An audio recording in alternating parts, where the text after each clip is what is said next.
Assalamualaikum warahmatullahi wabarakatuh. Kembali lagi di channel Radio Horor. Untuk kisah kali ini masih melanjutkan dari kisah yang sebelumnya, yaitu sebuah kisah yang berjudul Teror 45 Hari di Desa KKN. Sebuah kisah yang ditulis oleh akun Twitter yang bernama @ayuningtiaspr. Sebelum kita masuk ke ceritanya, tekan dulu tombol like video ini dan jangan lupa tekan juga tombol subscribe channel ini dan nyalakan juga lonceng notifikasinya agar teman-teman tidak ketinggalan cerita-cerita baru dari channel ini. Dan bagi teman-teman yang ingin membaca langsung ceritanya, nanti silahkan saja kunjungi linknya yang nanti akan saya sertakan di kolom deskripsi. Dan jangan lupa follow juga akun Twitter penulis. Dan seperti apa untuk kelanjutan kisah ini, langsung saja kita simak berikut ini. Hari mulai siang. Aku mengajak Asti dan Rika ke kota untuk membeli snack persediaan begadang. Dengan alasan itu mereka mau diajak pergi. Setelah selesai belanja, kami pun pulang sekitar pukul 4 sore. Sampai di suatu tempat yang pemandangannya bagus, aku memberhentikan motor dan bertujuan mengajak Astri ngobrol. Siapa tahu dia mau cerita denganku tentang kejadian tadi pagi. Bagus ya buat sunsetan. Basa-basiku mulai supaya bisa membawa dia ke tujuanku. Iya, Dik. Jelas banget dari sini. Sahut Rika yang sepertinya dia juga tahu maksudku. Tik, kenapa diam aja? Jangan ngelamun. Senggol Rika pada Asti. Aku masih kepikiran tadi pagi, jawab Asti lirik. Kamu kenapa? Tanyaku. Pokoknya aku gak bisa gerak. Gak bisa berbicara. Pas tidur itu aku membuka mata mau manggil Mia gak bisa. Aku sadar tetapi aku gak bisa ngapa-ngapain. Takut banget, aku pengen pulang. Tiba-tiba Asti menangis ketika menceritakan hal yang dialaminya. Karena selama 21 tahun hidup, baru sekali ini dia merasakan hal yang tidak mengenakan. Jangan nangis, Di, sabar. Ada aku, aman kok. Gini, aku ceritain, tapi jangan takut ya kamu. Rika menenangkan. Akhirnya Rika menceritakan tentang ketindihannya kemarin sebelum Asti mengalaminya. Asti yang mengetahui itu semua semakin histeris dan ketakutan. Karena situasinya yang tidak kondusif, serta hari mulai gelap, aku mengajak mereka kembali ke posko. Biar ini menjadi cerita kami bertiga. Tidak perlu ada orang yang tahu. Di sisi lain, aku sebenarnya juga sudah sangat lapar dan badanku lengket seharian bertemu matahari di jalan. Sampai posko, aku langsung makan di dapur dan Rika coba menenangkan Asti, lalu diajaknya dia ke kamar. Selesai makan, aku mandi di kamar mandi 2, baru meletakkan handuk di gantungan dan akan menutup pintu. Tiba-tiba, Rika masuk dan mengusirku. Dik, kamu kamar mandi sana, aku sini. Teriak Rika sambil memegangi pintu. Terlanjur masuk sini, kamu sana, Rik. Tolakku karena sangat kebelet buang air besar. Nggak mau tahu, pokoknya aku sini. Cepetan keluar, aku pengen mandi. Rika memarahiku. Babi, iya bentar sabar. Handuk kundes, suruh nggak pakai handuk apa? Jawabku kesal. Berisik, sentak Rika. Aku menaruh curiga kepada Rika kenapa ia tidak mau mandi di kamar mandi 1. Padahal di kamar mandi 1 ruangannya lebih luas dan lebih bagus, sedangkan di kamar mandi 2 lebih kecil dan sedikit kotor. Apa karena di depan kamar mandi 1 ada sumur tua? Tapi kan udah ditutup juga sumurnya, kenapa mesti takut? Alah, biarkan. Dasare aleman pikirku. Setelah adzan Isya, kami semua akan ke rumah Pak Bayan untuk menghadiri rapat RT atau RW, sekalian sosialisasi dan pengenalan KKN. Kami ke sana jalan kaki biar kalau ada warga sekitar melihat kita, bisa tahu bahwa ada KKN di dusun ini. Sekitar pukul 9 malam, rapat RT RW selesai. Kami yang cowok-cowok masih ngobrol sama Pak Bayan, akan tetapi yang cewek-cewek pulang duluan ke rumah Pak Bambang. Sekitar pukul setengah 12 malam Rika WA aku. Dik, pulang. WA dari Rika. Tidak biasanya kalau aku pergi, Rika nyuruh aku pulang. Pikirku karena memang sudah malam juga, akhirnya aku berpamitan kepada Pak Bayan untuk pulang duluan. Malik dan Ivan juga ikut denganku, karena takut kalau harus pulang berdua. Akhirnya kami bertiga pulang ke posko. Jalan yang harus kami lalui untuk sampai di rumah Pak Bambang harus melewati jalan setapak, melewati beberapa rumah warga, melewati masjid, barulah sampai ke rumah. Sampai posko, aku mendapati teman-teman cewek duduk di teras dan saling berhimpitan. "Kenapa, Rik? Kok pada pucat?" Tanyaku penasaran. Hening, tidak ada jawaban sama sekali. Tipenya Rika adalah orang yang lumayan cerewet, asik diajak ngobrol, dan dewasa pemikirannya. Asti adalah tipe yang sangat cerewet, sedangkan Mia adalah orang yang lumayan pendiam. Dari mereka bertiga tidak ada yang mau berbicara. Sangat pucat, seperti habis melihat sesuatu. "Ada apa?" tanyaku sekali lagi. Tadi kita di sana, Dik, itu," jawab Mia terbata-bata. "Mi, yang tenang, ditenangin dulu hatinya, baru bicara," kataku menenangkan Mia. "Tadi setelah lewat turunan dekat masjid, kita dengar seperti buah kelapa jatuh, Dik.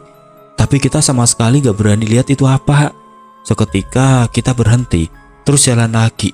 Entah perasaanku atau emang beneran, buah kelapa itu menggelinding mengikuti kita," jelas Asti. "Tapi semua aman kan?" tanyaku. "Aku gak tahu aman apa enggak. Kita dari tadi berdoa terus, gak berani masuk rumah. Di sini aja dari tadi," tambah Asti. "Yang penting jangan lupa sopan santunya ya guys. Mau kemana aja permisi minta izin. Udah gak ada apa-apa," sahutku. Malik ke dapur membuatkan kami kopi untuk menemani malam yang mengerikan ini. Akhirnya cewek-cewek mau diajak masuk dan kita berdiskusi di ruang depan kamarku. Suasana cair, mereka bertiga bisa sedikit tersenyum melihat tingkahku dan Ivan yang berusaha melucu walaupun jatuhnya garing. Di sini Malik memulai lagi menceritakan cerita-cerita horor atau urban legend yang ada di tempat tinggalnya. Perbincangan horor ini makin asik, semakin malam semakin asik, sampai suatu ketika Rika yang semula hanya mendengarkan kami mengobrol memecah keseruan ini. "Teman-teman, aku mau bilang," kata Rika dengan muka serius. "Kenapa, Rik? Bilang aja," balas Malik. "Aku mau jujur, sebenarnya aku bisa mengendalikan diriku. Bab seperti ini, makanya aku lebih memilih diam. Aku cuma gak mau ketika aku cerita, kalian malah takut sendiri, menjauhiku dan sebagainya. Tapi ini karena sudah terlanjur kejadian. Aku mau cerita apa-apa yang aku lihat di sini," jelas Rika. "Oke Rik, kaget sih kamu bilang ini ke kita. Gak bakal lah jauhin, gila apa? Buang itu pikiran jauh-jauh. Jadi gimana?" sambung Malik sedikit kesal dengan pernyataan Rika. "Kalian ingat pas kita kesasar lewat dusun yang sepi banget itu dan akhirnya ketemu warung?" Rika memulai penjelasannya. "Dusun Jembehan Lor." Ivan menyebutkan dusun itu dengan sangat jelas. "Bener, seumur-umur aku baru nemu ini. Sumpah baru di sini. Di dusun itu, kalian boleh percaya atau enggak, terserah," lanjut Rika. "Lihat apa kamu?" tanya Mia.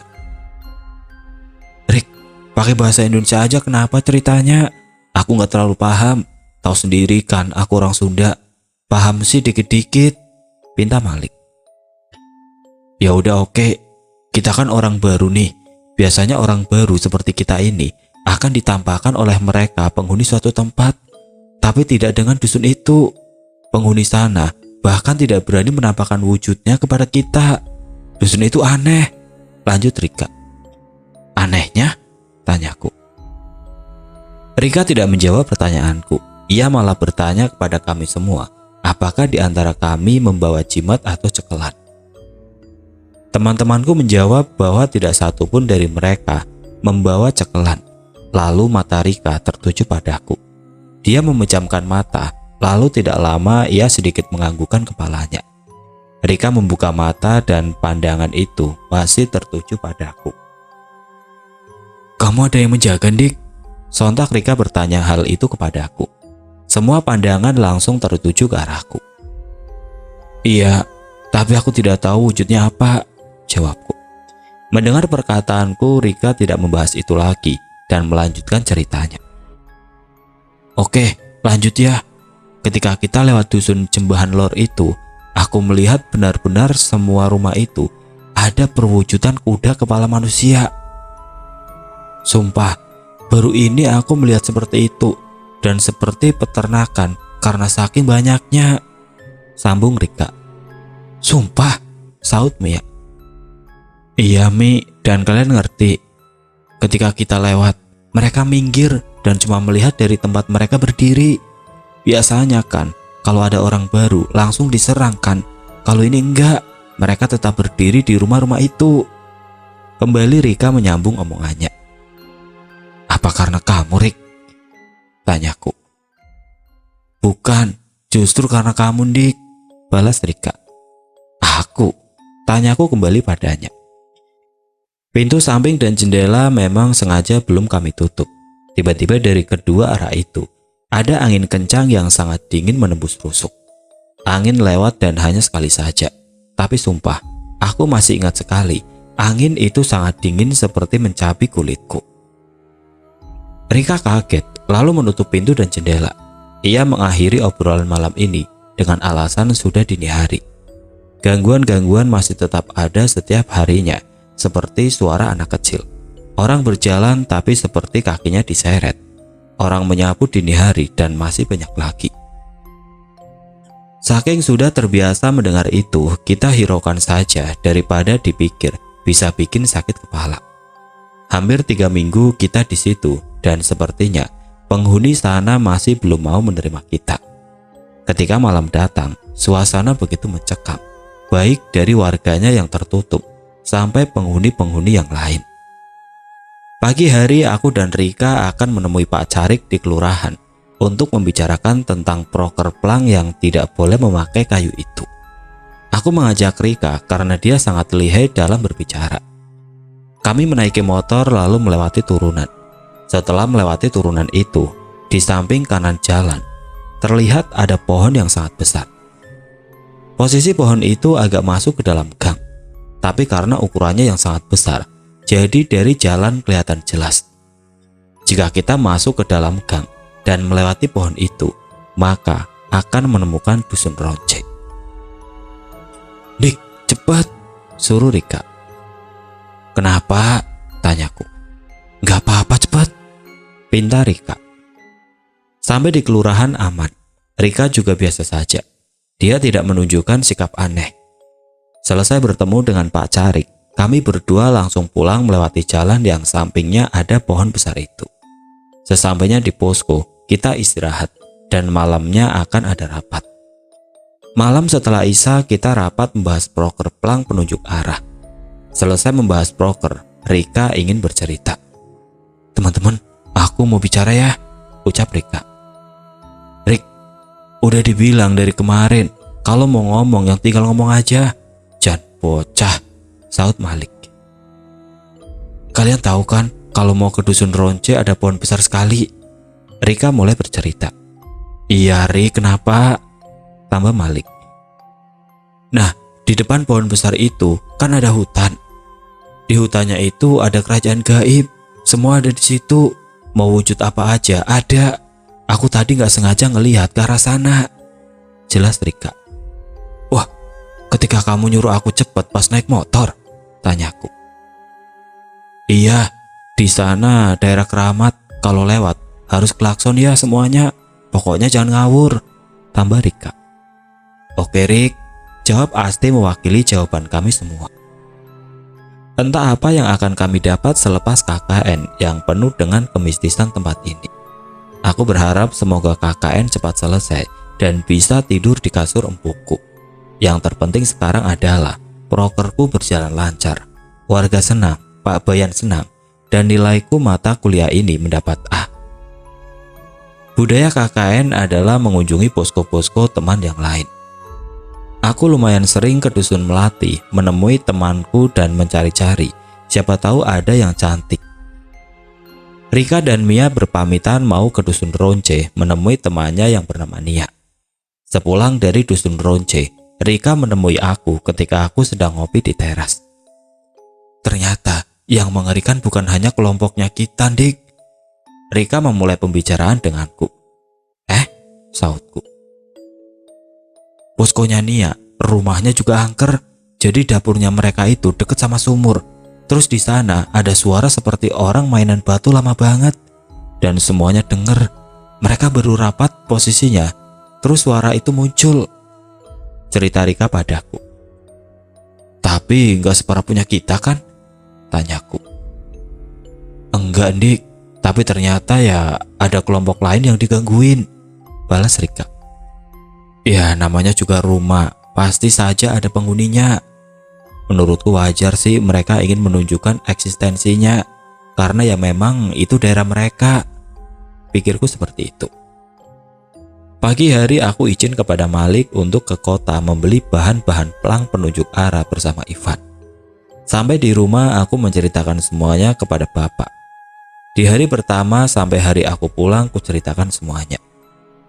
Bapak tidak memberi solusi apa-apa, hanya berpesan sing empan papan lek, yang artinya adalah kita harus tahu tempat.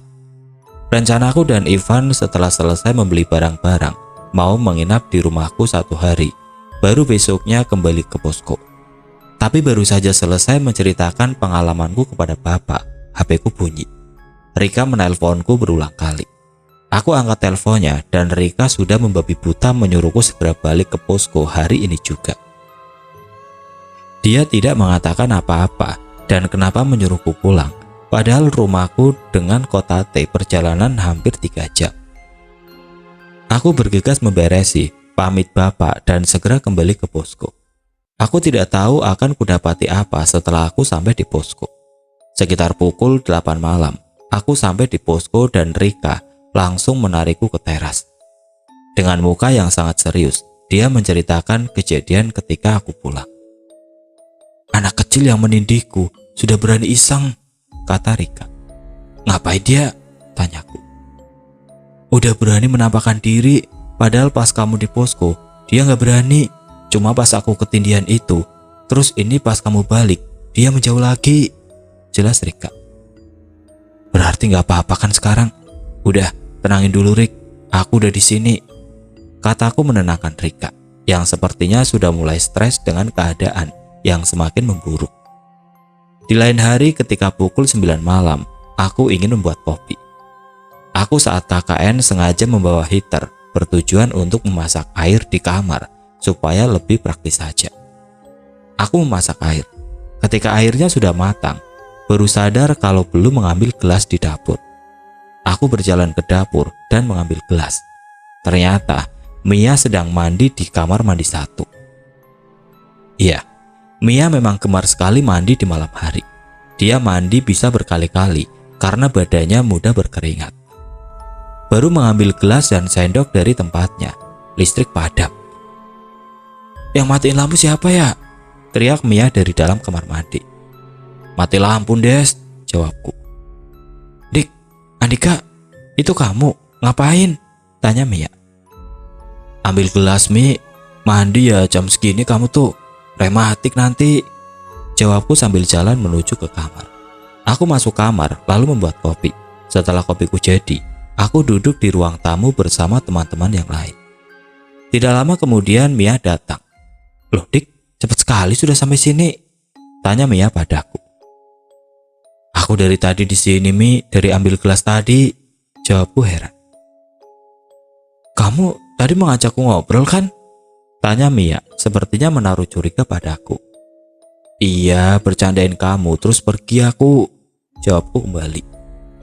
Enggak Dik, aku ngobrol sama kamu sampai aku selesai mandi kok.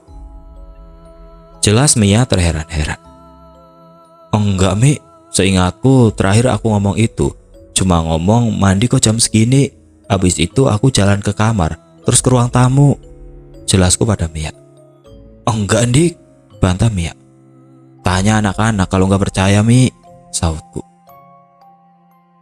Iya Mi, udah dari tadi Andika di sini, kata Malik. Terus yang kuajak ngobrol tadi siapa? Astagfirullah ya Allah, siapa ya Allah? Ucap Mia. Seketika Mia menangis histeris. Di sini Mia sangat ketakutan sehingga membuat kita bingung harus bagaimana.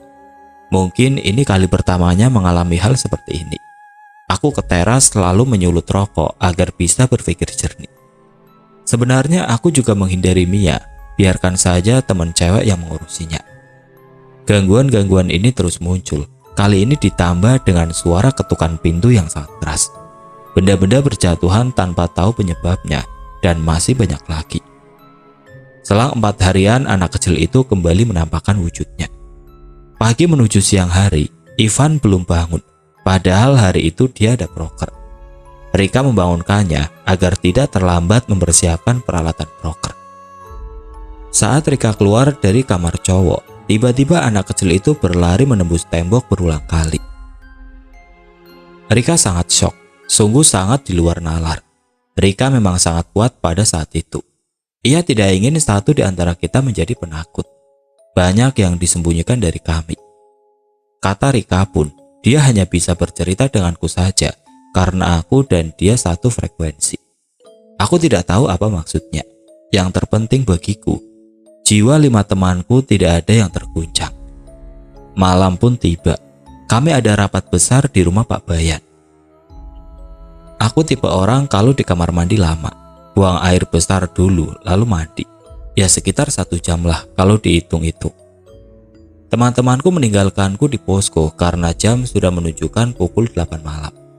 Setelah selesai mandi, aku menyusul mereka dengan berjalan kaki. Kalau mau sampai ke rumahnya Pak Bayan, kan pasti melewati masjid. Nah, di samping masjid itu ada rumah yang sedang dalam tahap pembangunan. Banyak sekali material, kayu-kayu, serta pintu dan jendela yang disandarkan di pinggir jalan. Untuk mengurangi rasa takut, aku bernyanyi sepanjang jalan. Saat sudah melewati sandaran pintu-pintu itu, tiba-tiba, brak. Suara seperti pintu digebrak dengan sangat keras. Kali ini aku sendiri, tanpa teman satupun. Saat itu juga aku tanpa pikir panjang langsung mengucapkan satu kalimat. Aku tidak akan mengganggumu, jadi kamu jangan menggangguku, ucapku. Tanpa menoleh, aku tetap melanjutkan perjalananku ke rumah Pak Bayan.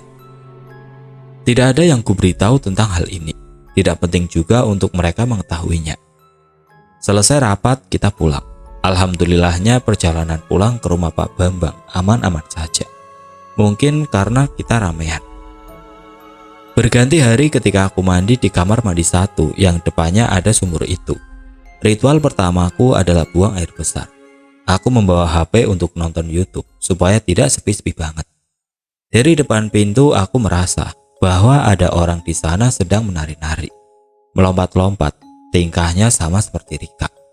Kubiarkan saja, mungkin dia sedang memasak mie dengan membayangkan artis Korea yang penuh dengan koreo.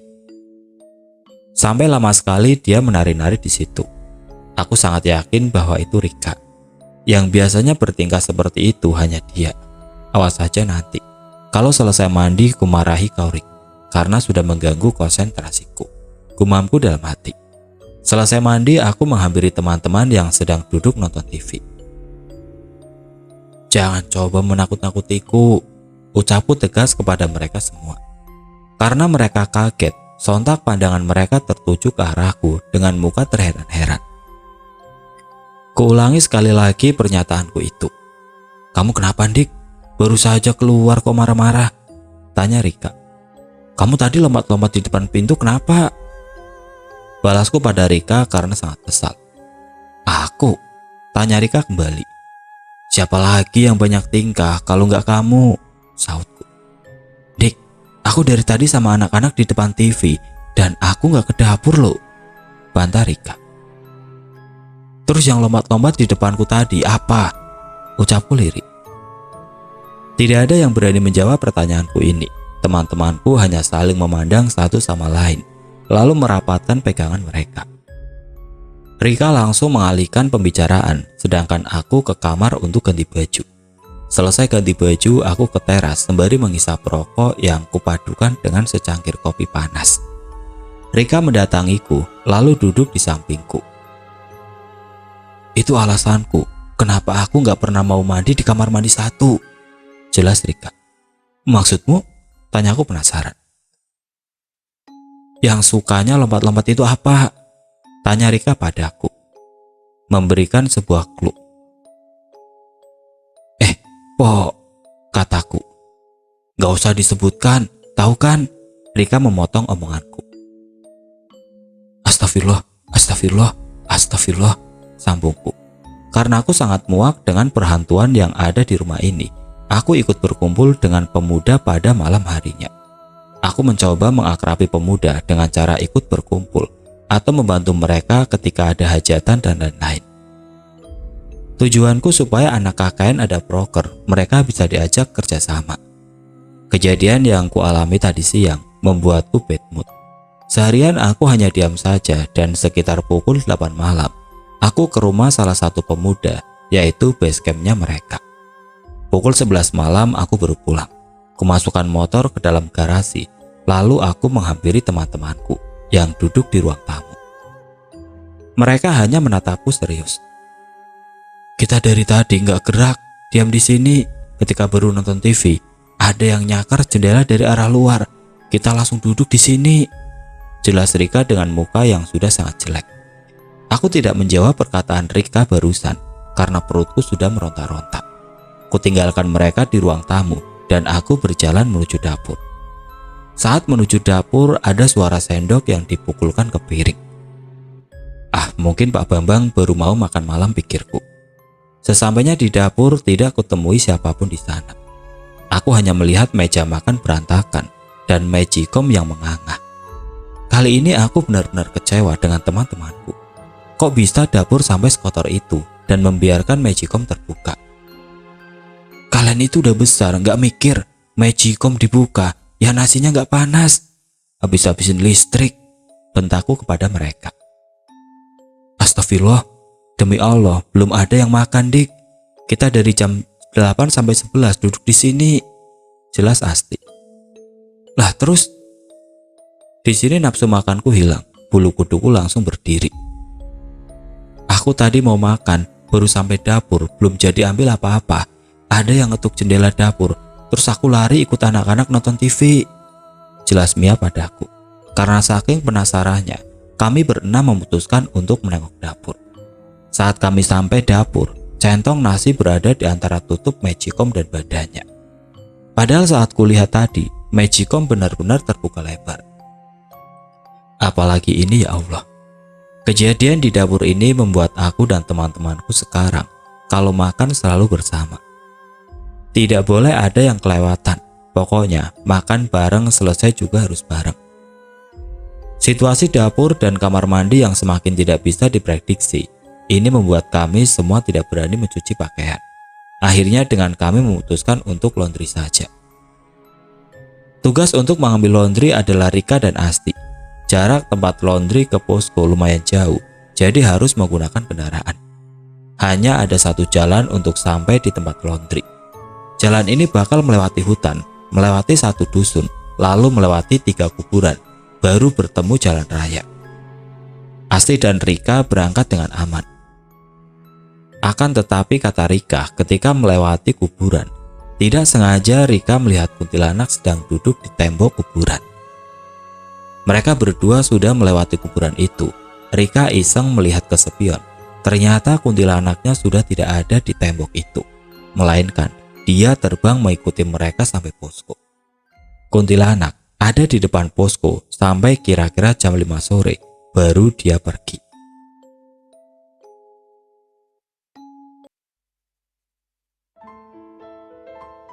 Oke teman-teman, sampai di sini dulu ceritanya. Nantikan kelanjutan kisah ini di video berikutnya. Agar tidak ketinggalan, klik tombol subscribe channel ini dan nyalakan lonceng notifikasinya. Wassalamualaikum warahmatullahi wabarakatuh.